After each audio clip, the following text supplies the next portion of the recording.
ഹബീബി ഞമ്മളുടെ ചാലിയങ്കാലാണ്. അപ്പോൾ ഞങ്ങളുടെ പെരിയയിൽ പാലത്തിൻ്റെ സമയമുള്ള ഞങ്ങളുടെ ടി വി നേരമായിട്ട് നമ്മുടെ ബോസിൻ്റെ വീട്ടിലാണുള്ളത്. ഒരു 10-20 തെങ്ങുണ്ടേക്ക് ആ 10 തെങ്ങ് പറിക്കാൻ പോവുകയാണ് ഗൈസ്. ഞങ്ങൾ സമയം വന്നത് ഇപ്പോൾ ഒരു 7:30 മണിയാണ്. ഓക്കെ, അപ്പോൾ ഞങ്ങൾ വർക്ക് ചെയ്യാൻ പോവുകയാണ്. അപ്പോൾ ഉണക്ക തേങ്ങ പച്ച തേങ്ങയുണ്ട് ഗൈസ്.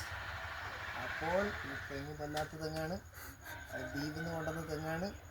തടി കുറവാണ്, അതുകൊണ്ടാണ് ദ്വീപിലത്തെ തെങ്ങ്. തടി കൂടുതലുണ്ടായി തടി കുറഞ്ഞു പോയി. ഇതിൻ്റെ തടിയുള്ള തെങ്ങുകൾ ഞാൻ കാണിച്ചു തരാം. ഓക്കെ, അപ്പോൾ കയറാൻ പോവുകയാണ്. ഓക്കെ,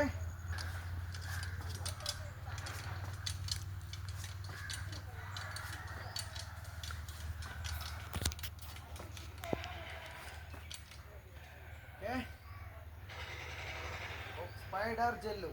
ഓക്കെ, നമ്മളെ യൂട്യൂബിൽ ലൈക്ക് അടിക്കുക. ഓക്കെ.